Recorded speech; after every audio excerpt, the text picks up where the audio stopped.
Aliw na aliw ang solid fans ni Catherine Bernardo dahil after maging trending ang pagkakaroon ng actress ng wax figure Madam Tussauds sa Hong Kong, ay sunod-sunod ang mga ayuda nito sa social media. Nag-trending agad ang 15-second TikTok video ni Catherine kung saan makikitang sinasayaw nito ang The Feet of Ophelia ni Taylor Swift. Kasamang humatong actress ang kanyang makeup artist na si Owen Sarmiento at dalawa pa. Big deal sa mga fan ni Kat ang bagong TikTok video niya dahil halos mag 10 months na huling paayuda nito sa nasabing social media platform. Akala nga ng 2.3 million followers niya sa TikTok ay hindi na muling magpo-post ng video si Kat dahil sobrang tagal nitong namahinga.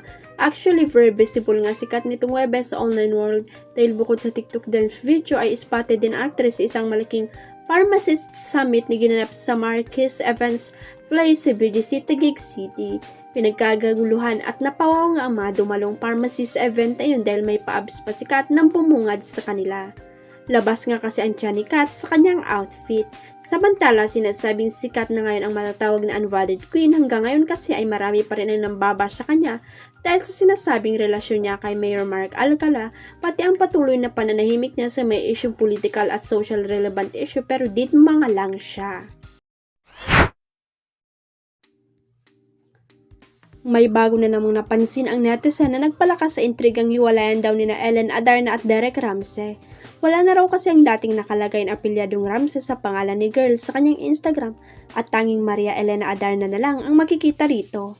Halo-halo naman ang reaksyon ng netizen, may ilan ba na tila proud kay Ellen habang may iba namang malungkot sa sitwasyon. Ayon naman sa editor ng Abante na si Jun Lalin ay marami rin ang naghihintay sa official announcement ni na Ellen at Derek tungkol sa chikang may problema sa pagitan ng mag-asawa at sa intrigang hiwalay na sila.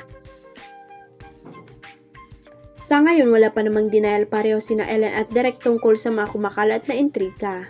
Mananatili na mabukas sa mga pahina ng Abante sa official statement mula mismo kina Ellen at Derek. Huwag kalimutang i-click ang subscribe button at i-ring ang notification bell para sa latest at legit chika updates.